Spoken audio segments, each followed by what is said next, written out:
Hello. Whoops, I almost forgot. Ah, there we go. Everything should be good and up. Here is our light. So today we're going to be doing one of the SCPs. I am not as familiar with the SCP universe or the lore. I am gradually learning about it because I like watching a lot of streamers play horror games and such. So I learned about bits and pieces that way, and I really like the fact that a lot of the creatures are basically copyright free as long as you list the attribution of where you got it. So if you look in the description, you will see a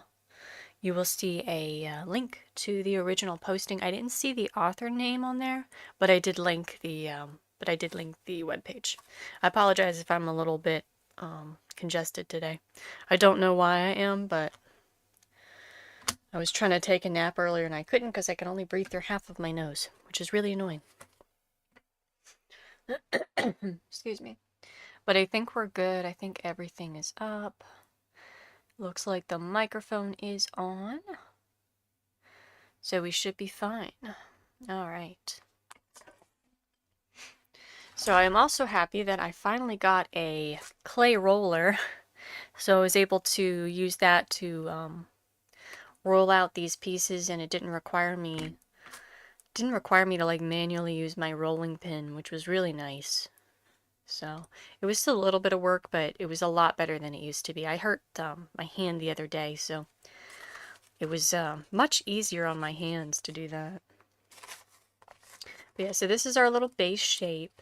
So SCP 2295. I don't know if I would call it 2295 or 2295. It is a little stuffed bear, which is why it garnered my attention. I like looking at the SCPs that are more friendly, and I like seeing a lot of mythological creatures that are not... There's so many that are creepy, and I enjoy reading about those too, but a lot of times I like seeing the ones that are more friendly or more amiable to people and helpful. So this particular little bear is the Patchwork Bear.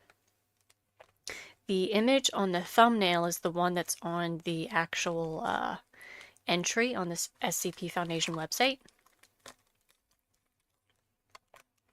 I don't know. I didn't look at where the image came from, so I don't know if it's was specifically created for that entry or if someone made it. I don't know. But it is a patchwork multicolored bear. It is labeled as safe because it basically kind of makes replacement organs for people who are injured or hurt. So I was reading through the entry. The beginning of the SCP entries, I noticed they always do it like a document, like a medical facility file or like a military type thing. You know, it lists who the people in charge are and who you can contact and all of that. But it's listed as safe, and it's a small bear that replaces people's organs with fabric creations, and it does so whenever somebody suffered severe injury or trauma in accidents. I was looking through the specific description. Now, the verbal description only mentions having multicolored patches. Those patches, I believe they vary. Let me look. Yes, and it has a little heart pin. Now, the image is quite large. The pin is quite large on it, but the description says a small heart pin on the left side of its body. It has multicolored things and a bow, I believe. Yes, it has a bow around its neck.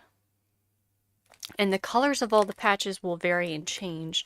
I'm assuming that's because it often, if it can't find material to make its like replacement organs, it will use its own material. So I'm assuming that's part of the reasons that it just constantly changes in color. But this particular bear is known to help people who have suffered severe physical trauma by replacing body parts, doing some sort of medical thing in ways that make absolutely no sense. Apparently it says anomalously produce scissors and thread. I think one of the things says it pulls it from its mouth. Hold on. Yes. Yep, it will produce either that or crochet hooks. It can also crochet apparently. And it will create from fabric and cloth a replica of an organ that is fully functional, and it somehow, they don't understand how, will place that into the body of whoever has been injured, and it will work just as well as a replacement organ, and the person's body accepts it without issue.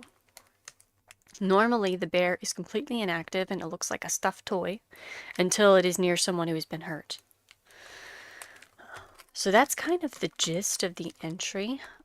There's some fun little facts. The reason I put the little name at the top right that says Kairos the bear was that there's a couple notes at the bottom of the entry that mentions there was a document, which is just a get well card that was found on the bear originally. And that document was just a get well card that had the text Kairos the bear. And I think it had a generic thing. Let me see it here. So the document, the card read, "To Tommy, because only time can mend all wounds. Love, Grammy." So it was a basic get well card, and then it had the note, Kairos the bear.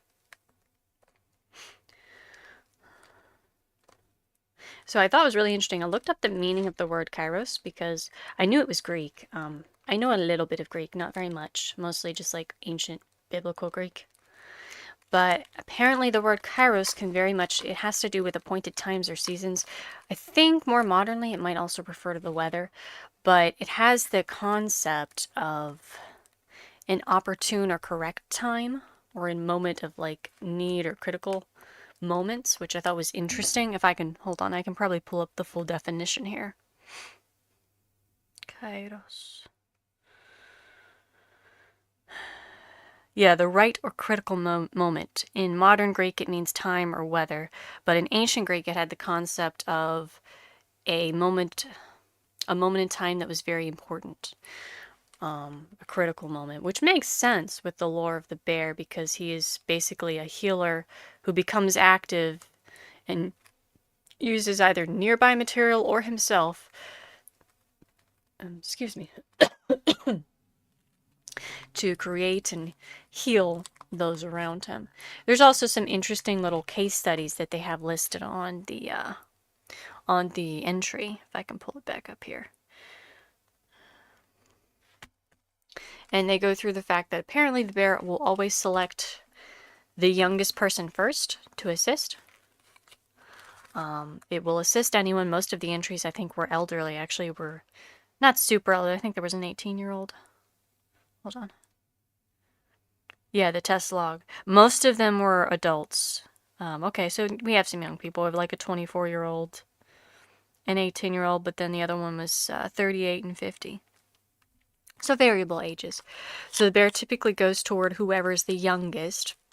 It wants to heal children and the young first, but it was also, there's some interesting notes here, if I can probably just read it. Yes, so if there is no usable material in close proximity, SCP-2295 will use fabric and stuffing from itself. And there's notes about its regeneration, 1 gram of stuffing every day until completely replacing any lost or used. And fabric, it does not regenerate, which I'm assuming is why the patchwork changes on the creature. Because I'm assuming it periodically uses its own being to heal those around it. And because it cannot regenerate the fabric, they will place additional fabric near it and it will mend itself over time. So it's kind of like a tiny little cleric bear, if you will. A little tiny medic. And I think that's why I liked it, because I love teddy bears. I think there's some evil SCP teddy bears that I saw, but I'm not real keen on evil teddy bears. I've played enough Danganronpa. I don't like Monokuma. I normally like teddy bears being very nice things.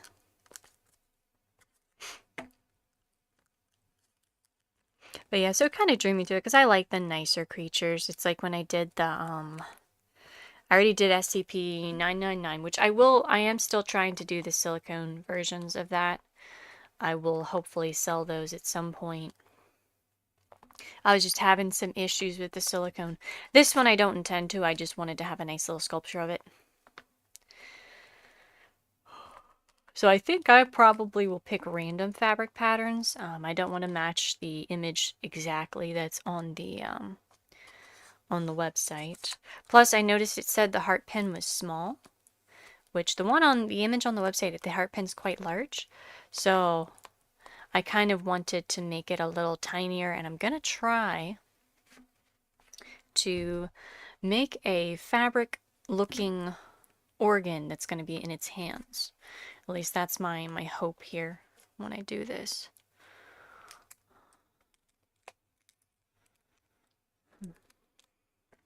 Yeah, rolling stuff this thin was much easier, although I'm finding it is a little harder to blend because you have less material to work with. But that's fine. It'll just take a little bit longer on this stage.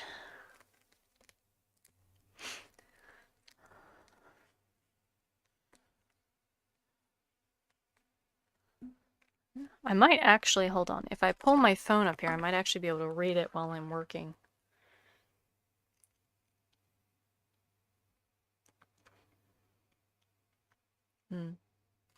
Yeah, let me read out the description here. I know I just talked about it, but SCP-2295 is a patchwork stuffed bear, approximately 0.46 meters from head to foot, and stuffed with synthetic fiber and cotton.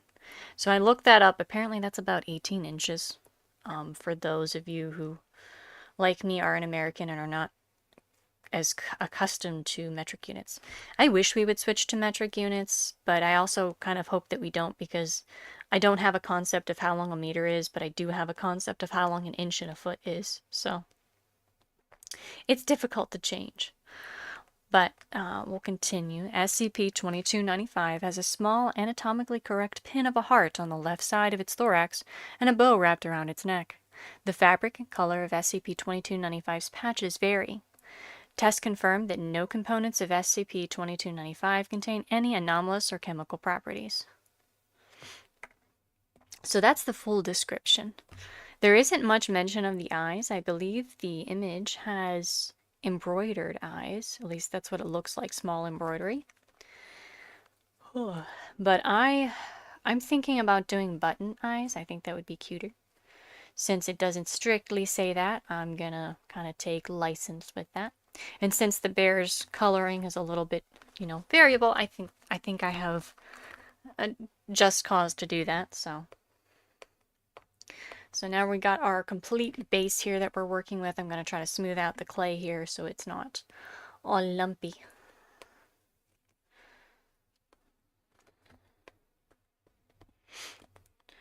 Alright. We may have to add more clay to it. But yeah, I was very happy when I got my little clay roller. It's kind of like a pasta machine, actually. I wish I had a pasta machine. It'd be nice. But it saves me a lot of wear and tear on my hands. Because after I roll out so many pieces of clay, my hands start to go numb.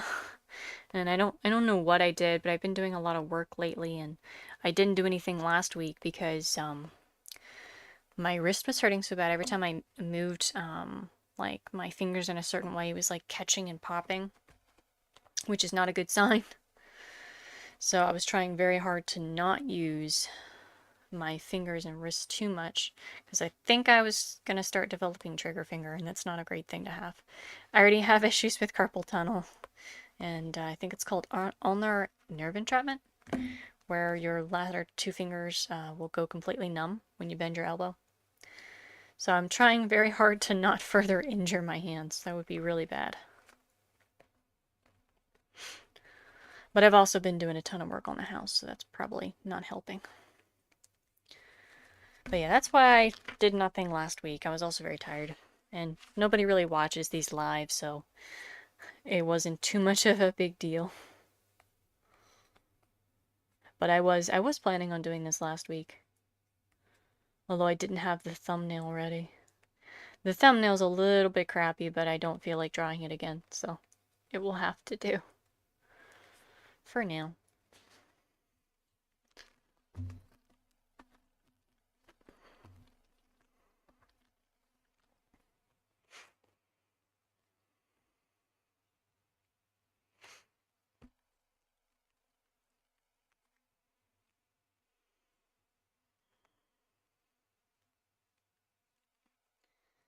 Alright. So I'm thinking we may have to do a second layer of clay, because this clay is it's definitely a lot thinner than I normally use on these figurines, but because it is so thin, it's taking on the lumpy texture of the base aluminum foil, which we don't want. We definitely don't want that.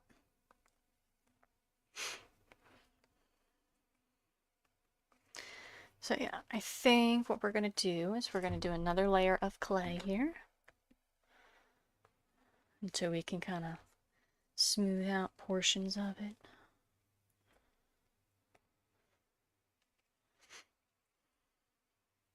And I'm thinking of having him in a sitting position, as that is a little bit more balanced. I kind of wanted him to be standing, but it can be difficult to achieve a standing pose that doesn't fall over. Typically figurines, it's like unless the feet are super wide, I could make the feet super wide, but they have a bad habit of toppling over. And when you have a bunch of cats like I do, they will knock every figurine over and break it. They've already broken one of my favorites, so the less unbalanced it is, the less likely that's going to happen.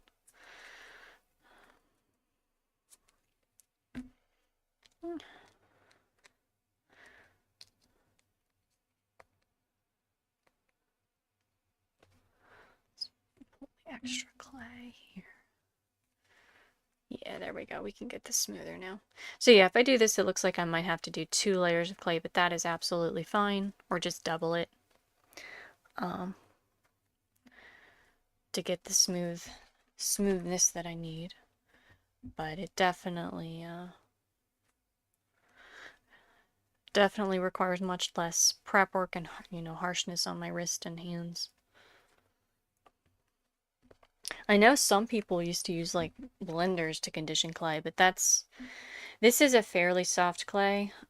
Super Sculpt is pretty soft. I also like Fimo Soft, but it's more expensive because I think that one's the Statler brand, which is based in Germany, I think. It's overseas in Europe. So it's a little harder to get a hold of, and it tends to be a little more pricey. So I usually go with the higher end Sculpies, which they're decent. They work well enough for what I do. But yeah, I do recommend softer clays just because my hands can't take the firmer clays. They hurt too much to condition and make them malleable.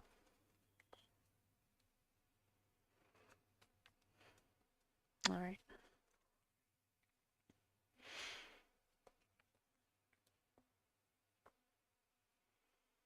Alright, see if there's anything else interesting here we can read off of this. Yeah, we can keep reading.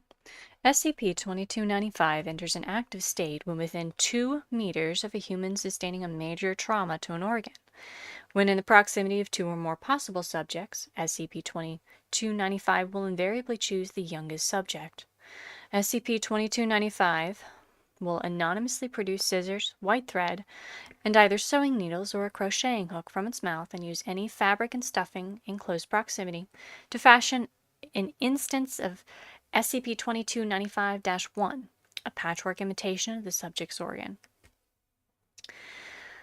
That organ, SCP-2295-1, vanishes from sight, and the subject falls into a state of unconsciousness. SCP-2295-1 instances then replace the subject's damaged organ via anomalous means. The whereabouts of the organs replaced in this way are undetermined. So essentially, the bear just creates the organ, I guess holds it up next to the trauma victim, and then it vanishes. It ends up inside their body by means that they don't understand. We'll continue with the reading here. If there is no usable material in close proximity, SCP-2295 will use the fabric and stuffing from itself. Hold up, let me pull this piece here. SCP-2295 regenerates 1 gram of stuffing every day until it is completely replaced any lost or used stuffing. Alright, let me double check here. Testing log. Subject D2353, 38 years old. Diagnosis: lungs heavily damaged as a result of 25 years of smoking. SCP-2295 creates another organ, again labeled the same, using one black textile swatch and one red textile swatch. New lungs act at a capacity similar to those healthy of adult lungs. The second test subject, D3452, 50 years old. Frequent heart palpitations and severe atherosclerosis. There we go. SCP-2295 crochets another organ using various surrounding yarns. SCP-2295-1, the organ, observed to have a heartbeat before vanishing. Transfer now successful. How this organ manages to function despite absorbent properties of material and multiple gaps in design is completely unknown. Symptoms are no longer present in the subject. Let's read the next test log here. So we're almost finished with this lower base part. As always, I'm sleepy. Okay. Subject D7894, 24 years old. Diagnosis: first and second degree burns ranging throughout the upper torso, left lateral and right leg. D7894 sedated during testing. It does kind of raise questions where they're getting these test subjects from. Like, do they just randomly find somebody injured on the side of the road, or are they actually injuring people and bringing them into contact? Like, was it just like, oh, we just happened to be carting around this super rare magical being? I don't know. Just curious. Or somebody was injured and they're like, oh, don't take him to the hospital. Bring him to this super questionable, facility that houses fantasy monsters. I don't know. I always kind of wonder about some of that. But anyway, the notes on this. SCP-2295 shows two 5 meter by 5 meter sections of patchwork fabric. SCP-2295 cuts appropriately sized swatches and manually places one layer onto subjects' affected areas, creating multiple instances of what they call SCP-2295-1, the organs, or the replacement parts, and then repeats this process. The created organ or layers act as a dermis and epidermis, and upon recovery, D7894 claims to have retained feeling in the replaced skin. Subject makes a full recovery.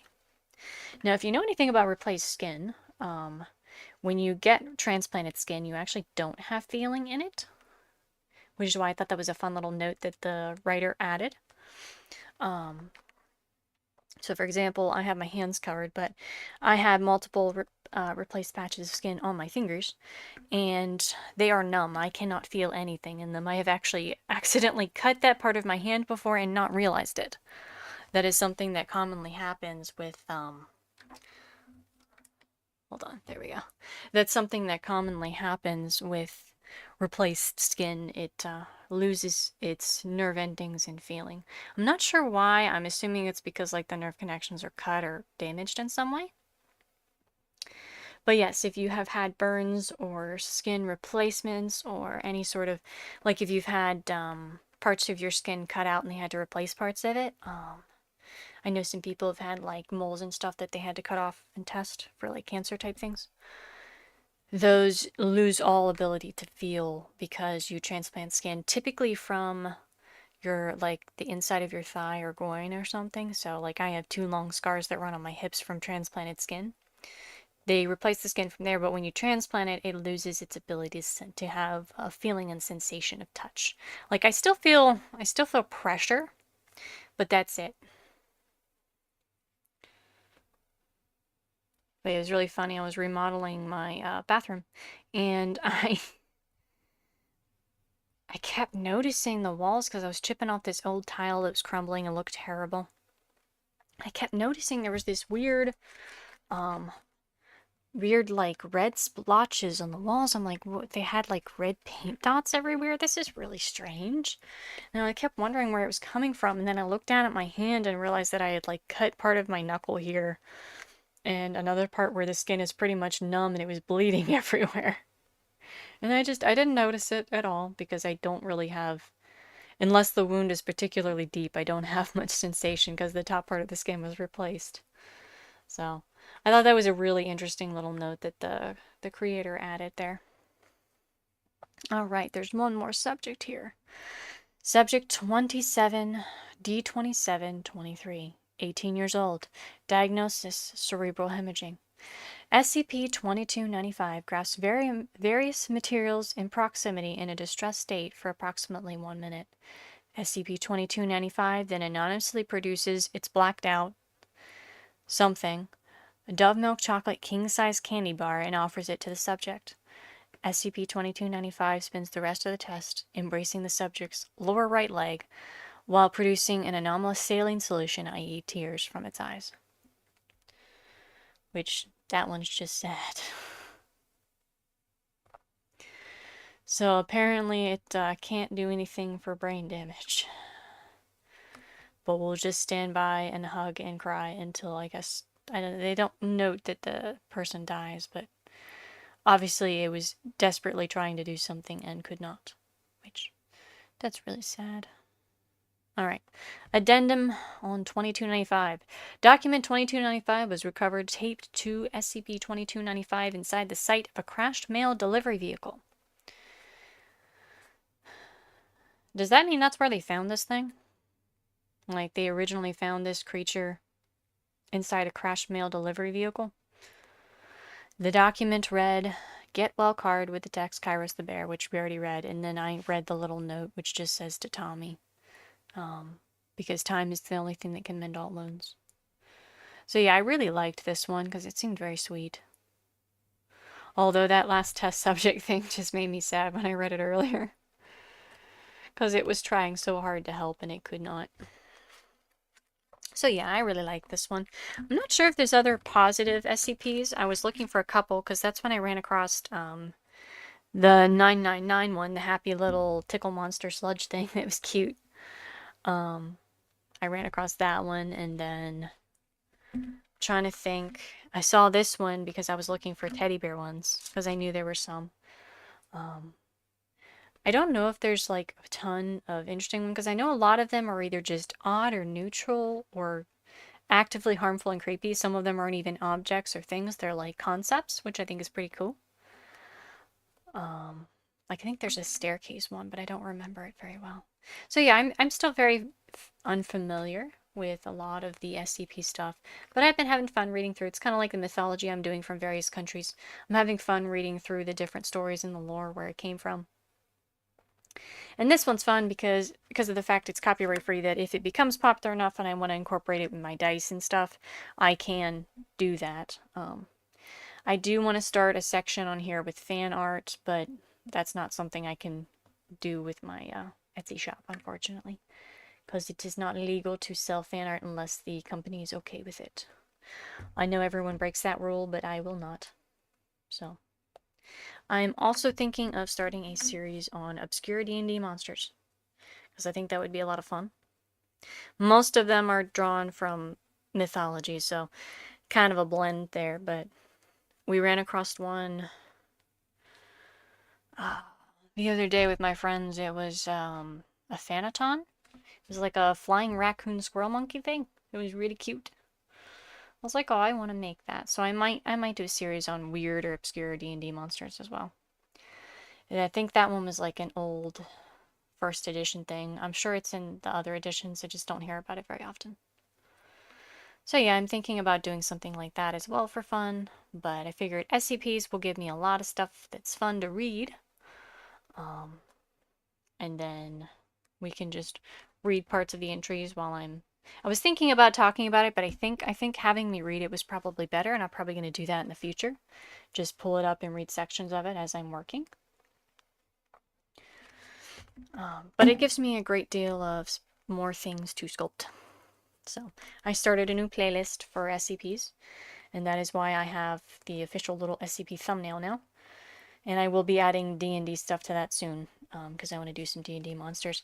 Unfortunately, a lot of those, depending on what edition they're from, maybe will probably also be like fan art type things. So I won't be able to make any sort of merch for my Etsy shop from those. But I can still do fan art that usually falls under fair use. I always hate that the copyright laws are so iffy. I mean, I totally understand why they exist.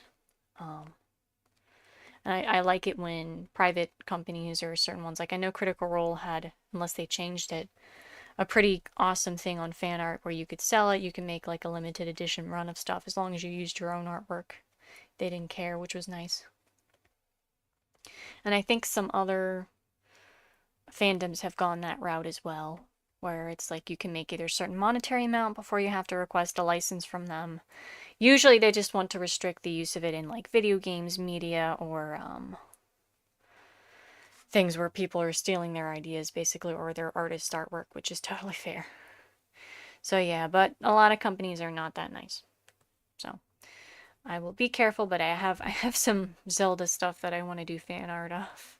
Just for my own use, and I thought it'd be fun to record it in video form. So I will be doing some fan art. And I have more dice to show off, as I have some new things that I am working on. I'm working on some cool liquid core stuff. I've done liquid core in the past with very little success. They're very finicky. But I 3D printed my own hollow cores. And I'm currently working on making fluid drift style bottles inside of giant dice. So right now I have a turtle that I'm working on. It's turned out pretty cool. He's a sea turtle and he floats on just on top of the fake line of water that I created with dyed water and oil. So hopefully that kind of stuff I'll be doing soon. I have a lot of other ideas. It's very finicky, but I want to expand on that.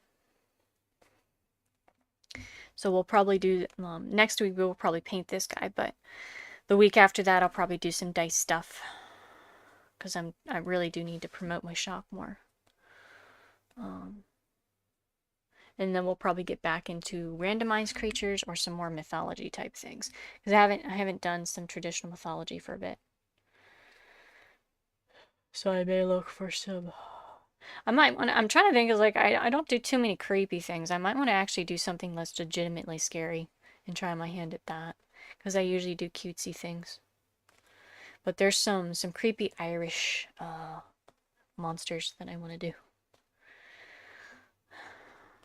And the pronunciations are so fun. I'm really bad at them and I probably butcher it, but it's still fun to try to figure out.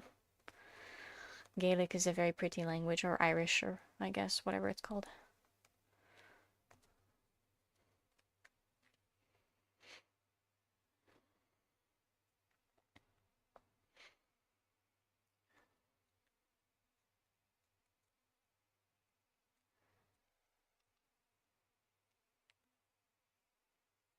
And I was looking at, there's some interesting Korean folklore too, but I don't know. I don't know what I'm gonna do yet. I need to make myself like a notebook list of everything, because there's also some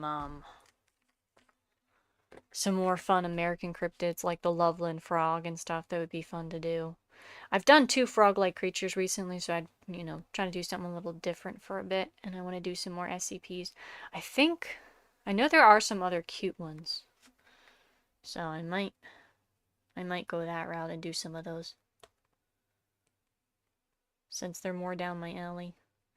But I kind of want to do some creepy ones too, and I really want to do some fan art of Minecraft, like realistic-ish versions of Minecraft monsters, just because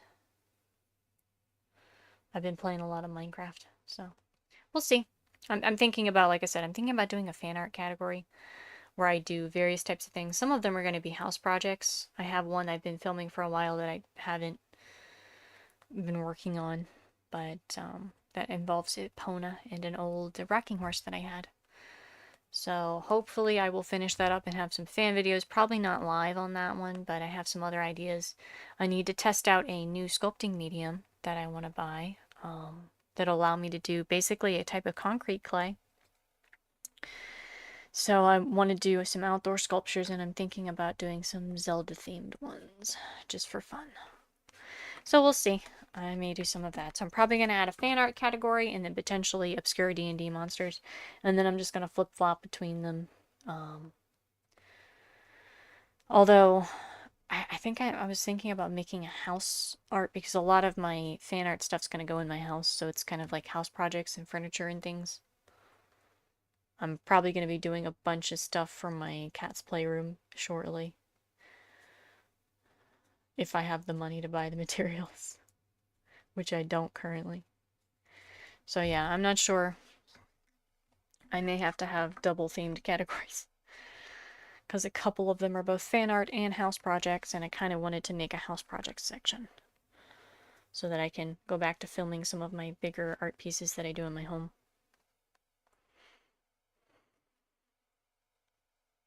Now those would not be live videos, but those would be just recorded and edited videos. Okay. Alright, that's a little better. He's still a bit lumpy, which, not great. Let's roll him on the edge of the table.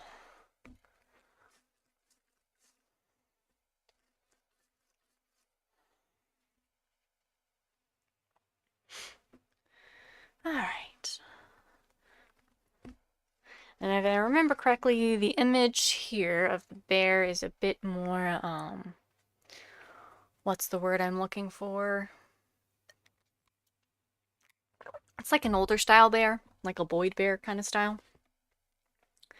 So if this is his head...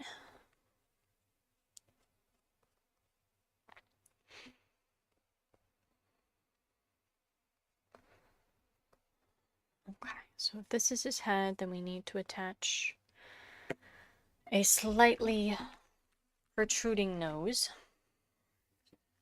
for his face. Let's add all of this.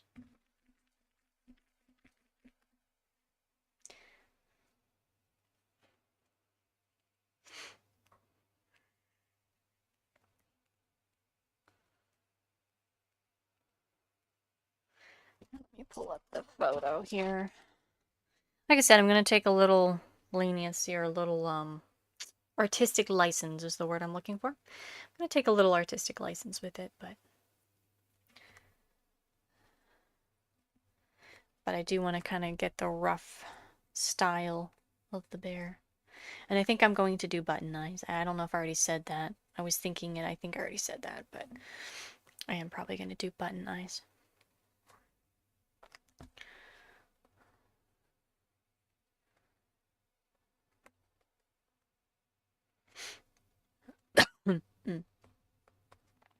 I apologize that I sound a bit congested and I'm coughing. I don't know why. I don't think I'm sick, and I don't think I have allergies.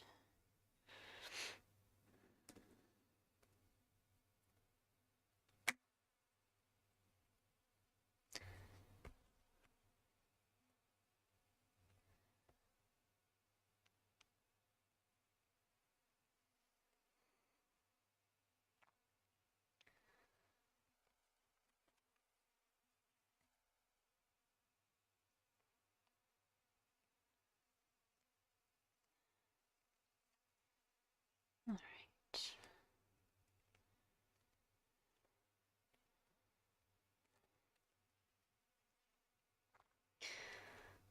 So when we get the base shape here, then we're going to start marking like the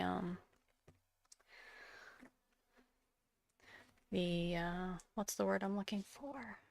The patchwork edges, because it's got one down the center of its head here.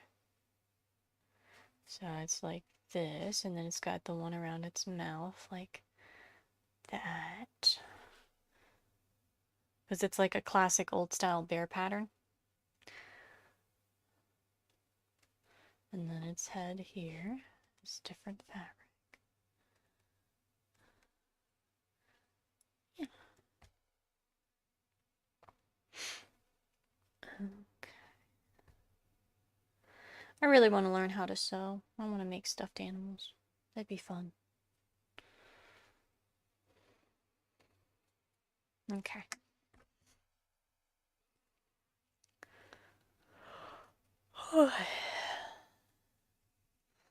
It looks like the internet's decided to actually function. I probably shouldn't say that. That's like just asking it to fall apart. But it's decided to function today. That's great. The other day it was cutting out like crazy and I wasn't even doing anything with it. Alright, we're gonna make the eyes a little smaller since the original they're pretty tiny. But I am gonna make them buttons. I guess I could have used real buttons. I didn't think about that. Oh well, we'll just sculpt buttons. Sculpted buttons will be just fine. Okay. So let's use button eye here. Eye here. Okay. Do that, and that, and that, and that. And da, da, da, da, da. Oops. It's not quite correct.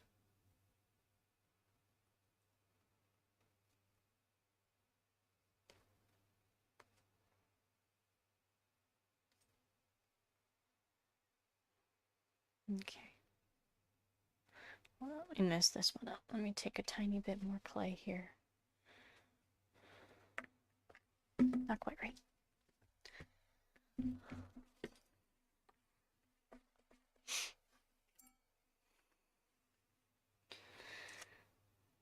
I think I like the fact that the SCPs are a bit open-ended, because with the story we have for this bear, you know, you're kind of wondering, is this like the grandmother or something? How did she get this bear that randomly heals people that she was sending, I'm assuming, to, you know, from the last bitten to her grandchild? You know, is it somehow the spirit of the grandmother? Is it just a little magic type thing? What happened to the mail delivery driver that this was found in, you know? No, I kind of like the fact that it's open-ended because it makes it more interesting. And it lets a lot of people, you know, theorize. I think there's something to be said for leaving things open-ended. I'm the type of person I kind of like all the answers to be supplied. But there's something fun in the theorizing stage. So I see how some storytelling elements are open-ended and they kind of leave you to decide, and I kind of appreciate that. I used to hate it, but I'm learning to appreciate it more because I find theorizing is quite fun. And when the answers are given, you know, then the enjoyment of that goes away. I remember listening to an old radio show, and they were talking about that exact concept. And they were, you know, debating what makes a good mystery story, what makes good suspense. It was one of the earliest episodes on the old suspense radio show, which you can find on YouTube. They're kind of hit or miss. Some are really good, some are kind of corny. But they had one of their earliest episodes was a bunch of men in a room debating the concept of what creates a good suspense story. Is it the element of solving? Is it a getting solution? Is it, you know, they had a bunch of theories, and he argued that it was the building up of a story and the possible solutions that could be, not having those solutions was part of it. So he proceeds to tell this story of a lady hosting a party, a whole bunch of people who, for various reasons, probably kind of needed money, and then her valuable rings got missing. And only someone could have taken them. So it becomes a whodunit kind of mystery, and they don't give you the solution at the end because whoever it is puts the rings back.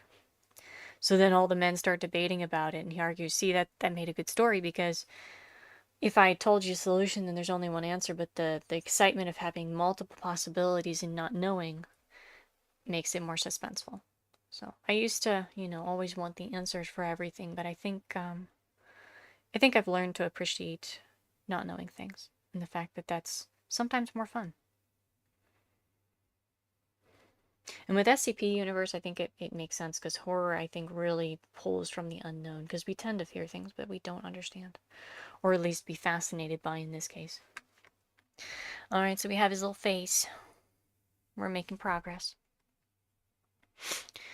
Alright, so we should probably do little tiny pieces of fabric here. Let me...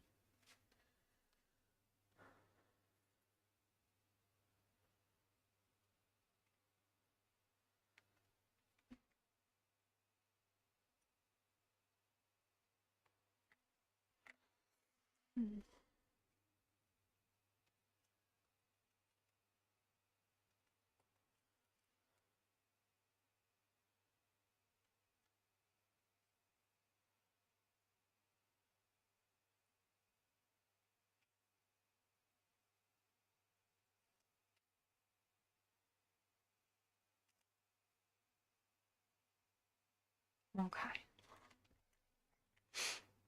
There's fabric for that.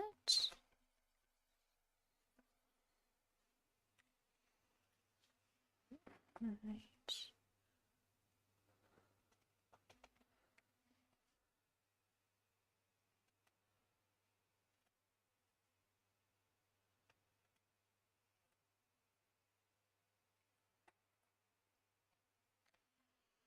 And then fabric for this. Alright.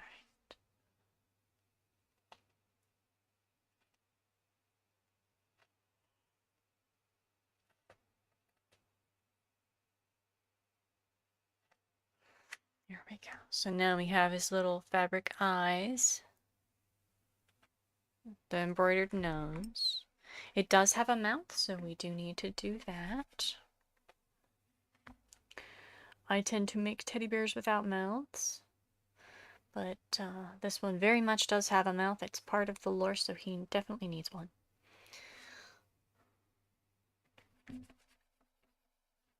Okay. Alright. Since I think it's embroidered,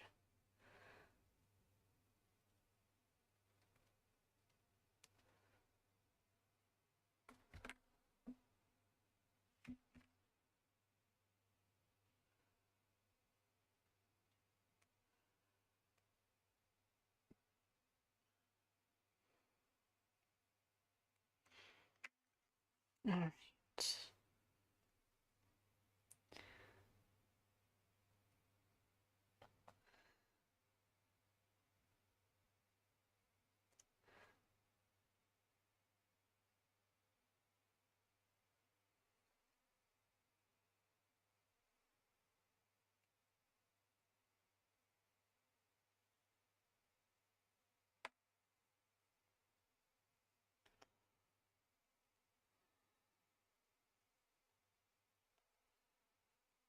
Alright. There we go.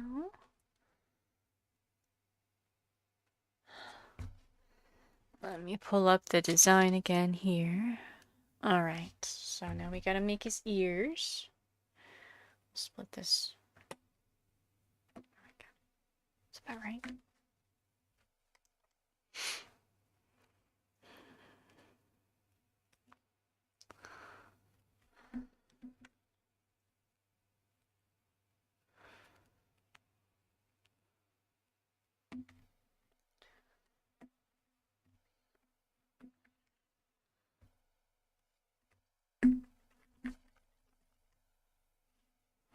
Alright, so the ears are a little larger.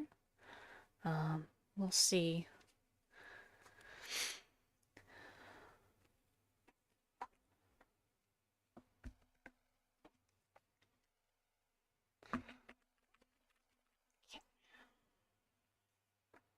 Sorry if shaking the table makes noise. I don't know if the microphone picks up on that weirdly. It shouldn't, but it might. Because I'm still not very sound tech savvy. It's time like these, I should probably have my sculpting tools out, but apparently we're just using hands and toothpicks and knives today, because I was too lazy to grab all of my tools. I have them in front of me, I'm just not using them for some reason. Because I'd have to open a container and find them. Alright. Let's do this. So if you wonder why I do this, I always feather out the edges around a thing so that I can attach it more easily to the sculpture. It makes it considerably easier to make attachment points. Of course, in this case, we're going to attach it thoroughly, and then we're going to immediately make a line so that that attachment is visible, because the teddy bear is patchwork, and we want to have all of those visible seams so that we can mimic sewing, the sewing seams, essentially. All right.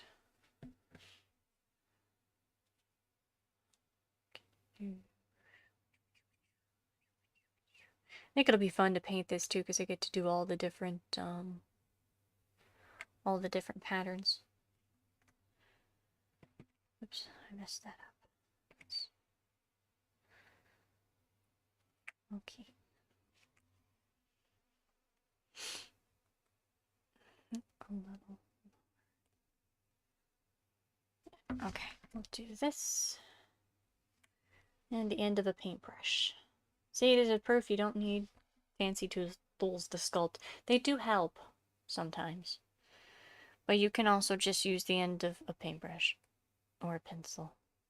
Or your hands. Or a knife.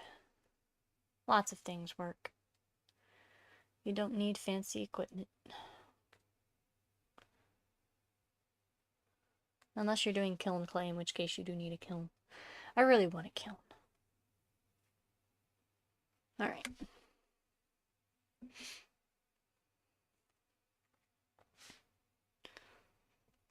Okay. Gonna do this.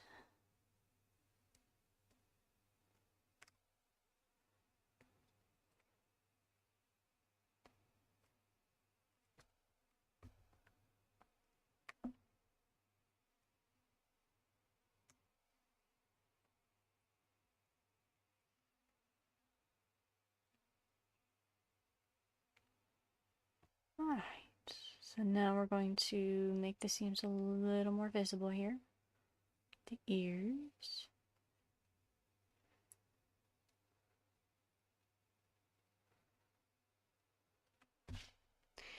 Also, you know, this lore kind of makes you wonder what happened to Tommy. Like, he never got the present, apparently.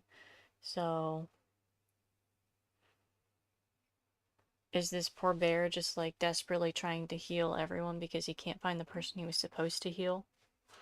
I don't know. That's kind of far-fetched, probably, but I think it's within the realm of, I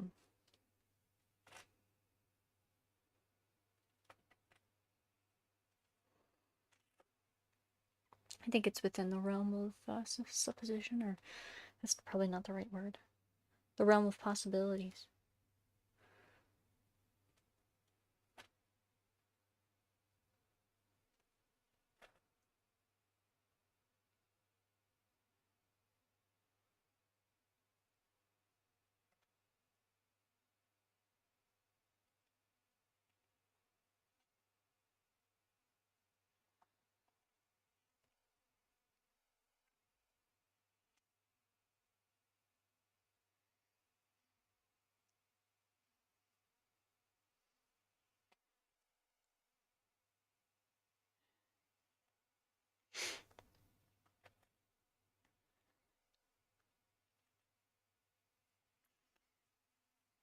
Alright, so we got the part of his head done. Now I'm gonna see if I make little indentations. Yeah, I think that'll work fine. We will do that when we do parts of him. But for now, we're gonna move on to... We should probably do his legs, I guess, so that he can actually sit up and stop falling over. Oh, I'm sleepy. I'm always sleepy. Alright. I am going to make some noise with the aluminum foil. I do apologize.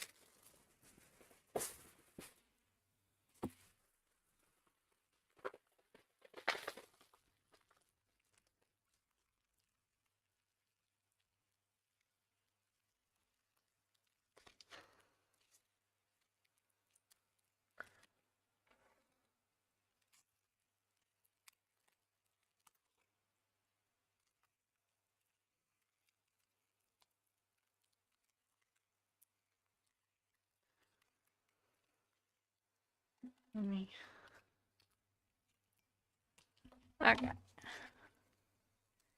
Give myself something to wrap this shape over.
Okay.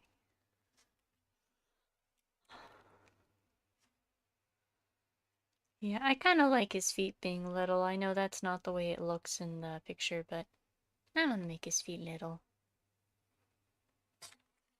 Makes him look different than some of the other bears that I've sculpted.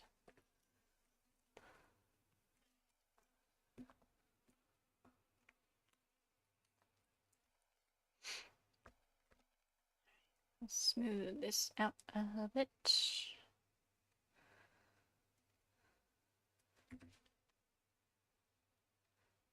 This will be easier when the summer months come around because my room will be incredibly hot and warm and uncomfortably so.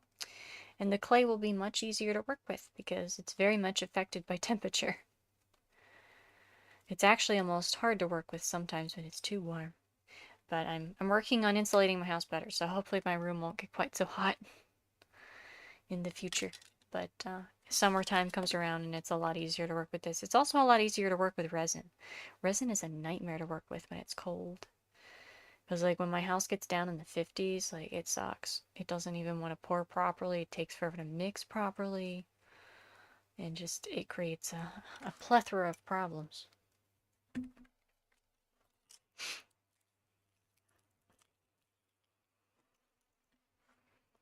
So I will be glad when I don't have to deal with that.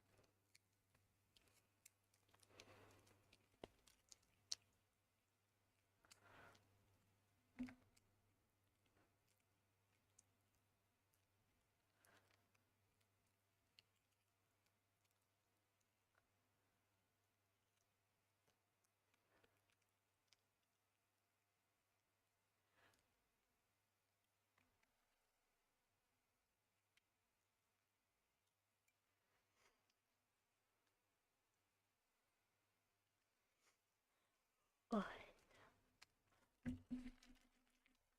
yeah.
There we go. Two little feet.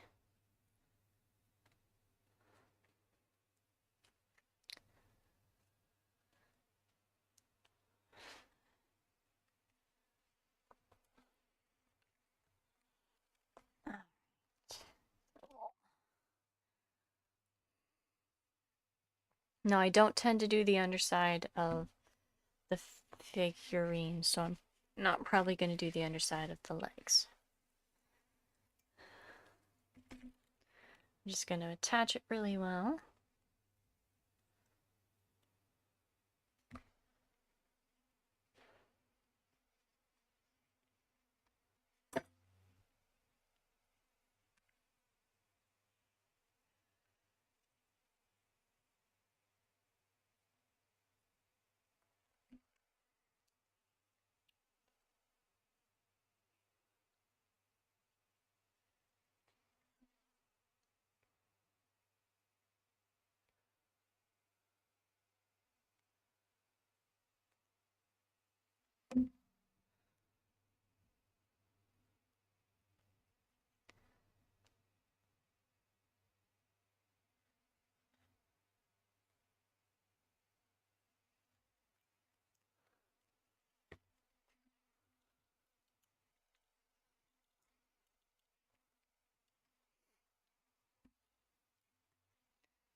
Right.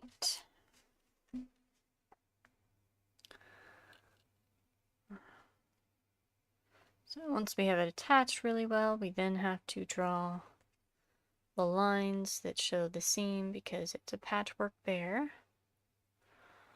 So we need that.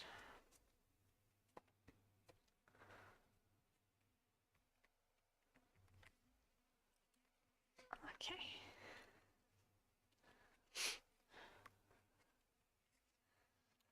Alright, and I think he has separate wool patches on his feet. Like this.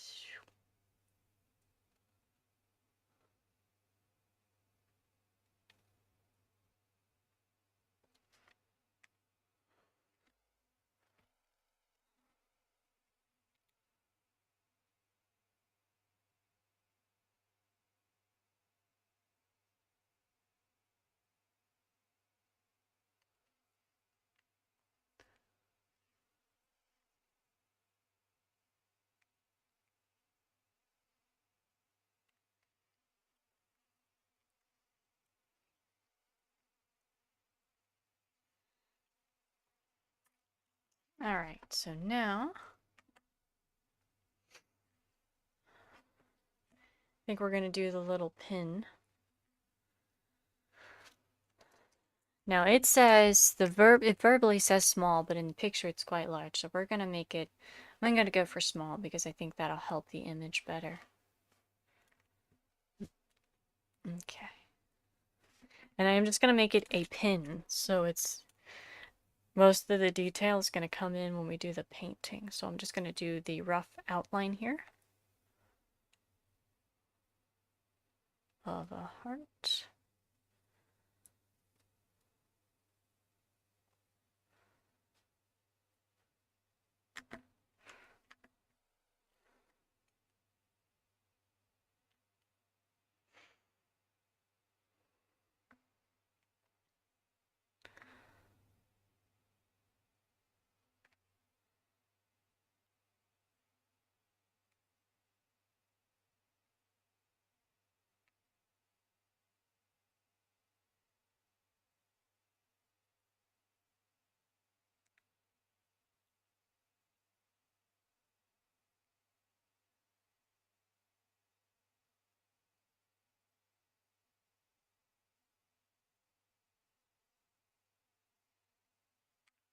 Alright, so that's going to be the little heart pin.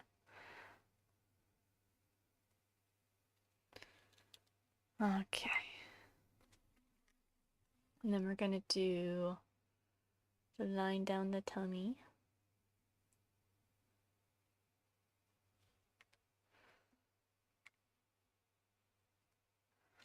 And it looks like it has multiple patches on its body as well. So we're going to do that. Like so.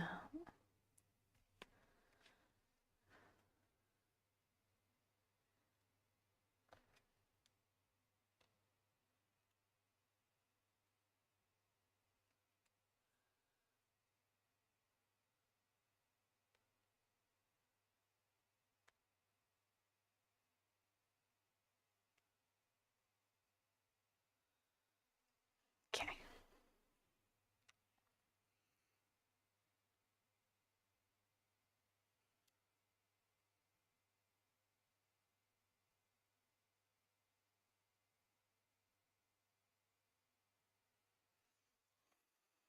Alright, so now we have some basic patchwork designs. We have the heart pin that we're going to paint the details on. We're not going to sculpt the details on that.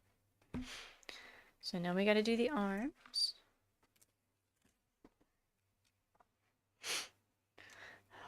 Oh.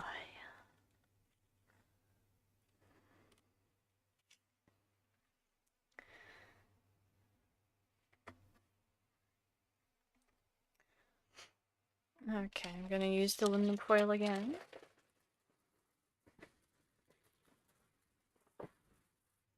we go.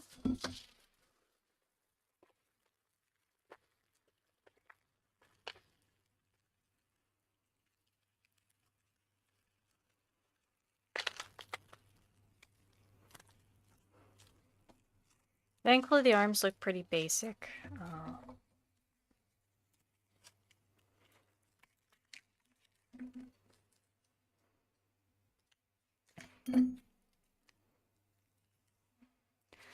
But I want to have the arms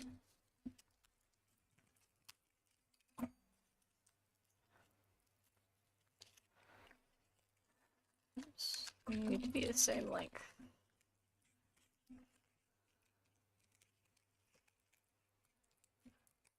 Okay. But I want to have the arms come down in front like this.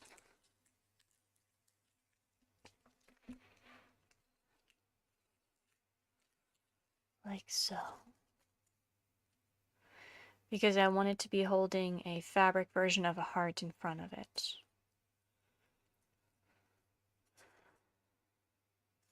Okay, so we're gonna wrap these real quick here. Grab some more of our clay. It is sticking to itself now.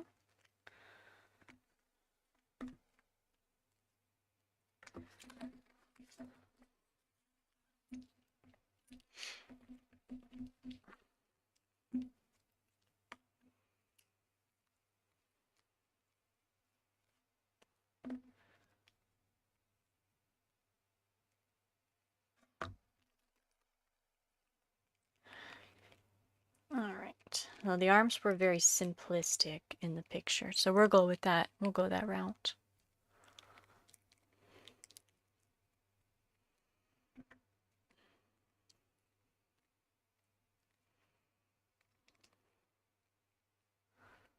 So we just gotta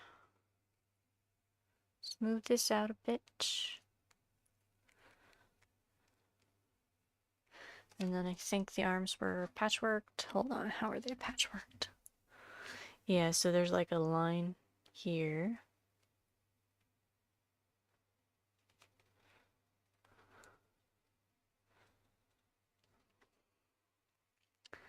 A line here. And then like so.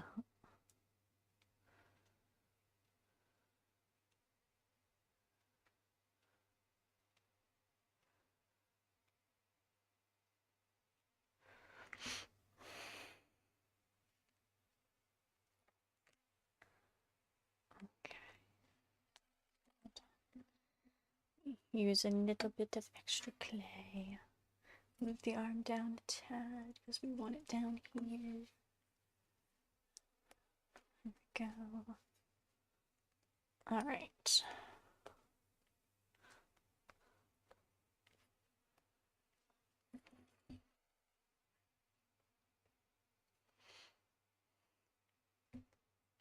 We're gonna blend it, and then once it's firmly attached, we'll draw the seam lines. And yes, your best blending tool is definitely your thumb. Some of the silicone pieces work decently well. It's just that, I don't know, they tend to not work as well as your hands.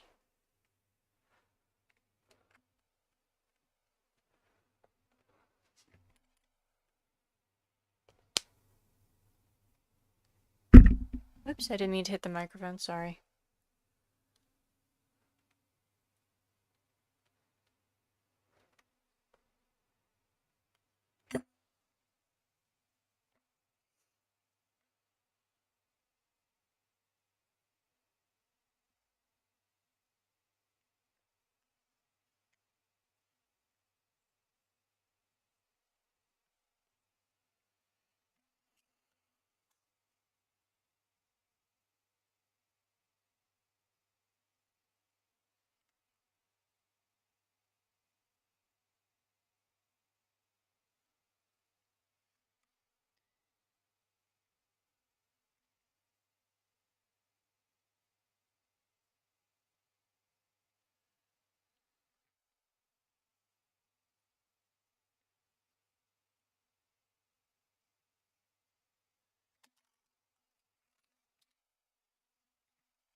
Alright.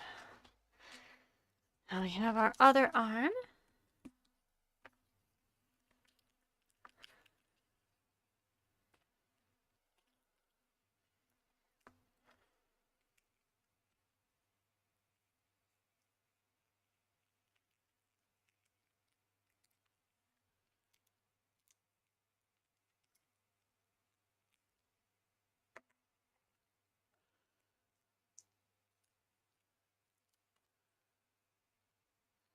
Okay, we're almost done with the bear, and then we're going to have the challenge of trying to make a heart that looks kind of like a real heart, but also like fabric, which that will be fun.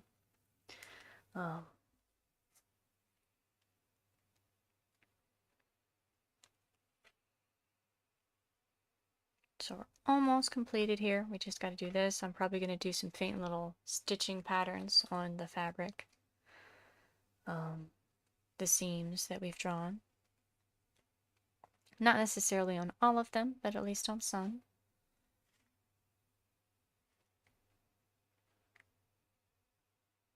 Okay, we're going to make this arm a little shorter.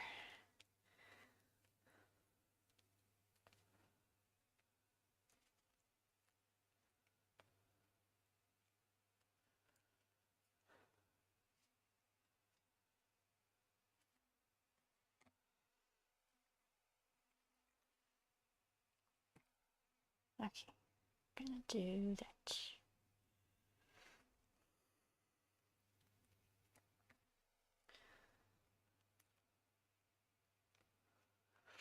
Alright, and then we're gonna draw the seam line all the way around. All the way around.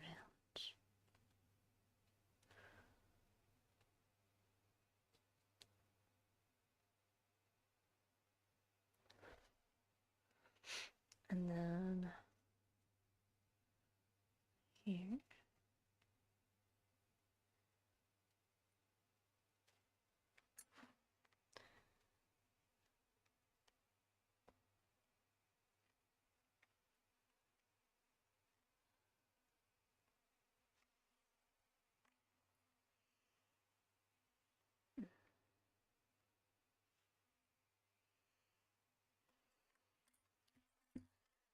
Let's try smoothing this out. Attaching the arm very well, and then once it is attached, we'll draw our seam lines again.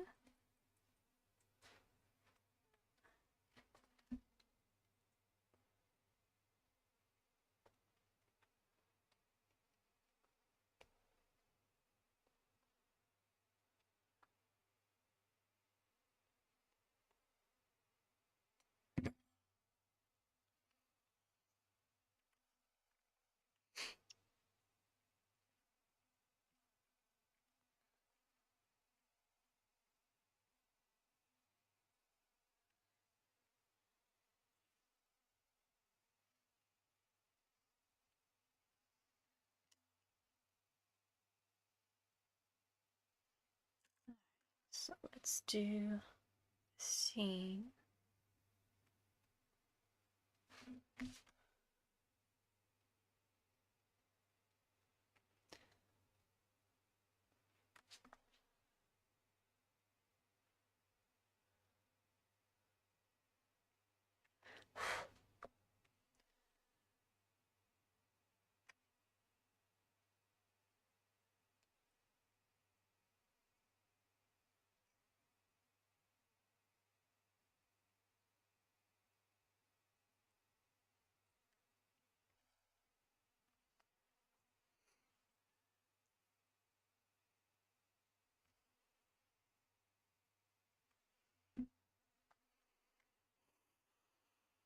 Alright, so now we have our bear.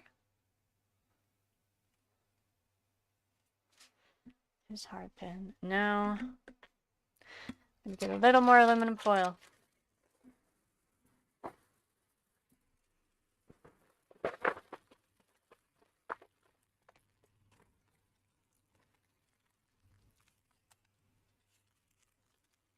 Okay. I think we're going to use just this much.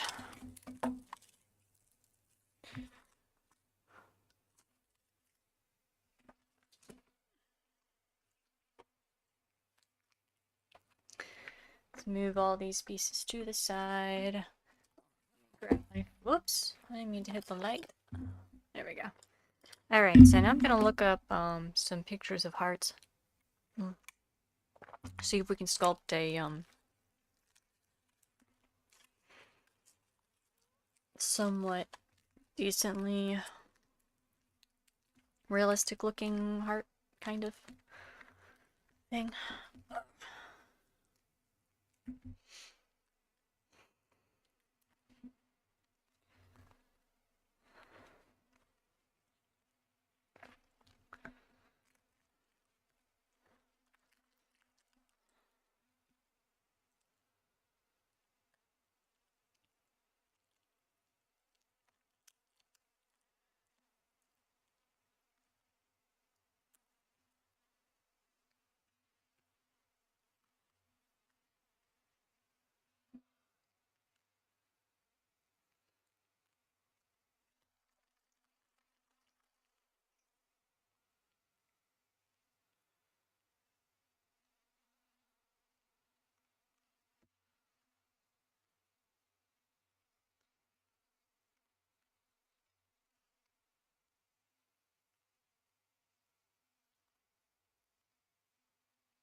Okay, let me pull up photos, reference photos here.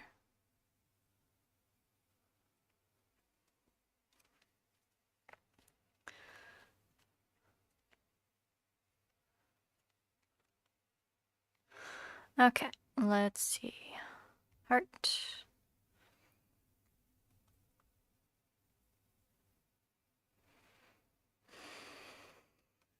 Okay, so that's fine. This can go like this.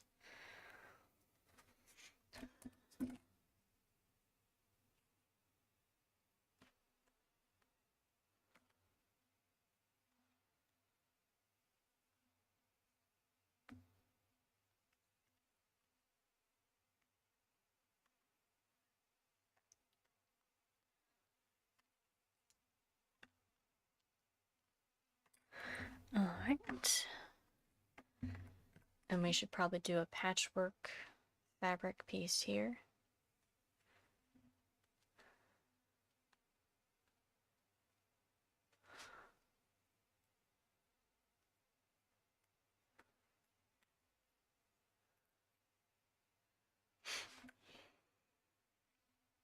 And then, see, we need, I believe it's the aorta valve that goes almost like in a curvy shape.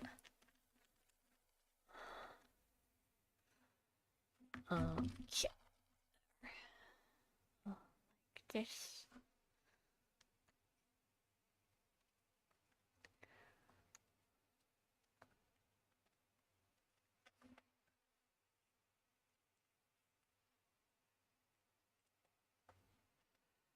So all of these shapes we're gonna do seams, and then we'll do the fabric patterns on them when we paint them. So then,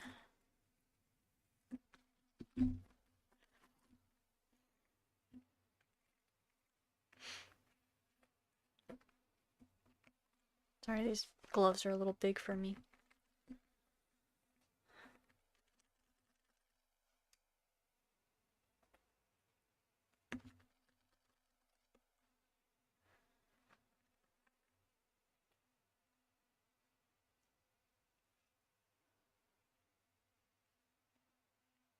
Mm.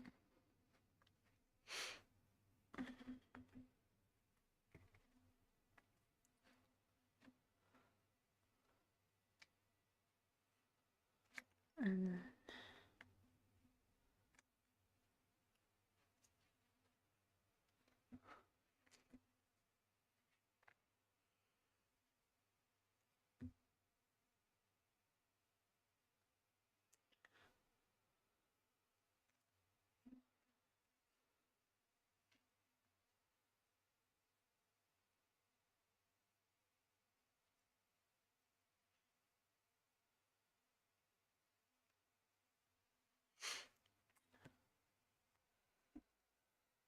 Alright, so we're gonna make the scene here bigger.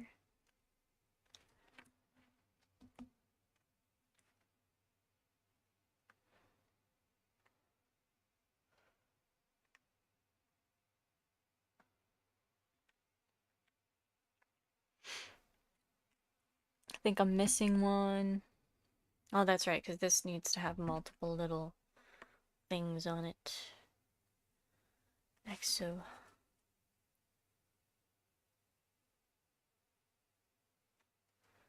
Like that.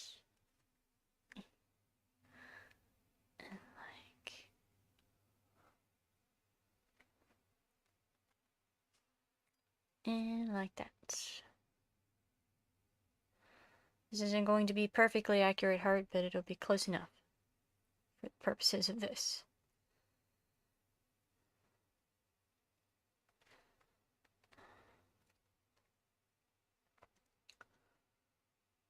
Okay, so we're gonna do this here, this shape.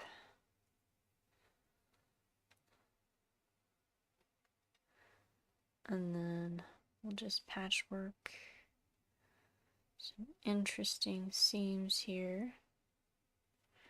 Smooth this out a bit, smooth out a bit. Okay. And then, granted, this is the back side of it, so we're not going to see this as much. I think I'm not going to attach this perfectly so that I can pull it out and paint it separately, because it would be somewhat challenging to paint this thoroughly while the bear's holding it. But here we go.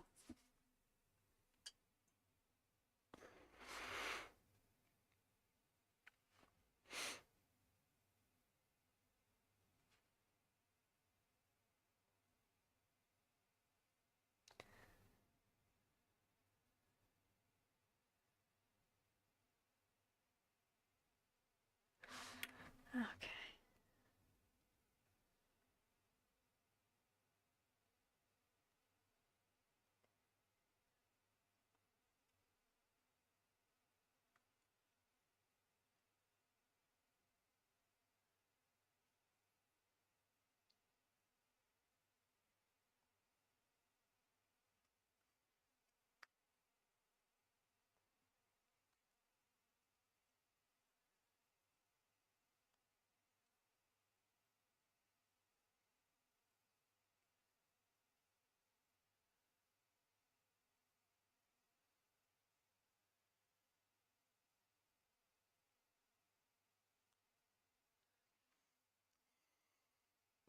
There we go.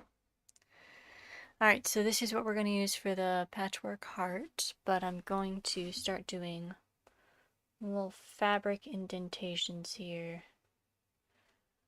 I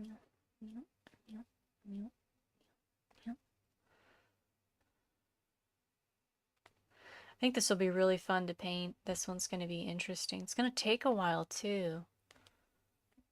I think I'm going to pick a couple specific fabric patterns and then I'm going to kind of do those randomly. What's the color theory that if you have enough of a certain color that they will never touch each other? I'm trying to think. Is it 3 or 4 colors that you need? So I'm going to pick like that many fabric patterns, and then that way they will hopefully not touch.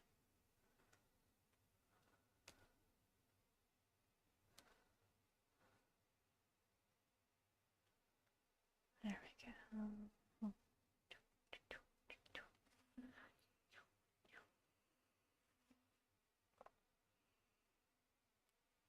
All right.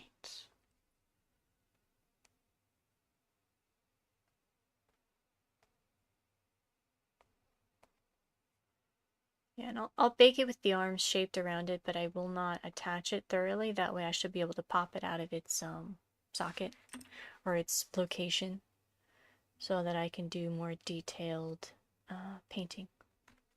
Because if I don't do that, I will be stuck trying to paint the underside of it on while the teddy bear's holding it, and that'd be very challenging. I mean, I can, but it's annoying to have to do stuff like that. Okay.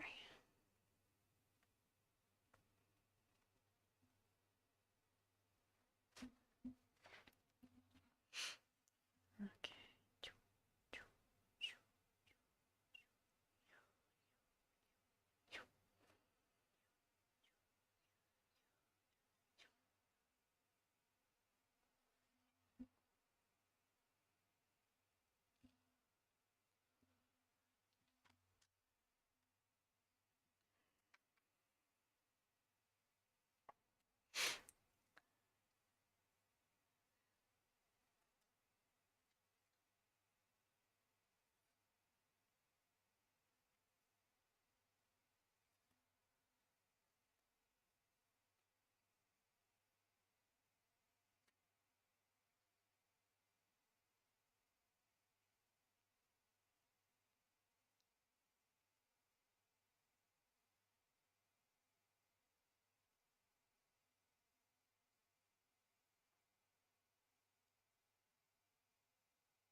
Okay, there we go.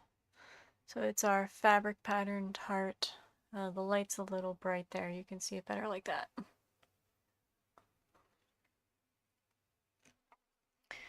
So, oh, that's right. We're going to do some very tiny little stitch patterns. Not quite as drastic as we did for the heart.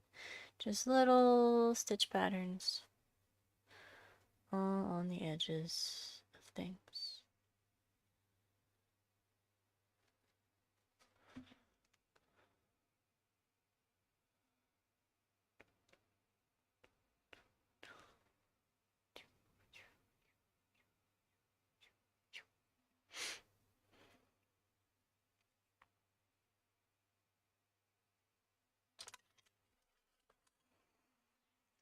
And we're only going to do it, I think, on the major body pieces. The rest I'm going to leave as is.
Alright, we're almost done. We just gotta finish up this little pattern thing here.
Alright, and I think I'm just gonna do stitches on the larger part of the arm.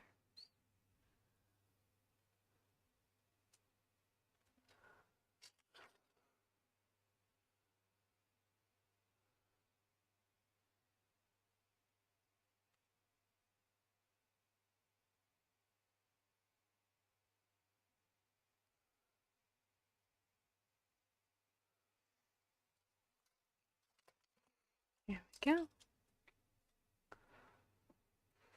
Alright.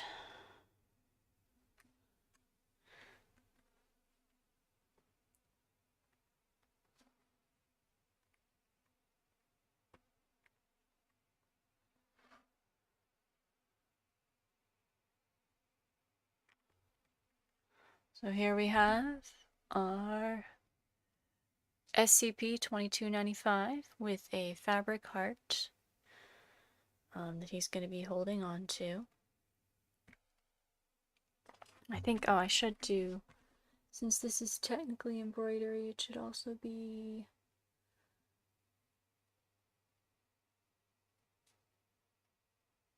like this. There we go. Okay, there we go. You can kind of see his face. I'll bring the light down here. Hold on. You can see it better if the light is off or on. There we go. I don't know. It's kind of reflective, so... But you can see the basics of our figurine. And then the fabric heart. Hold on.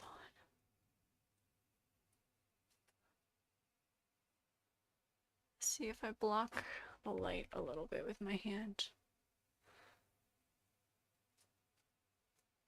Yeah, you can see it better that way. And then the bear.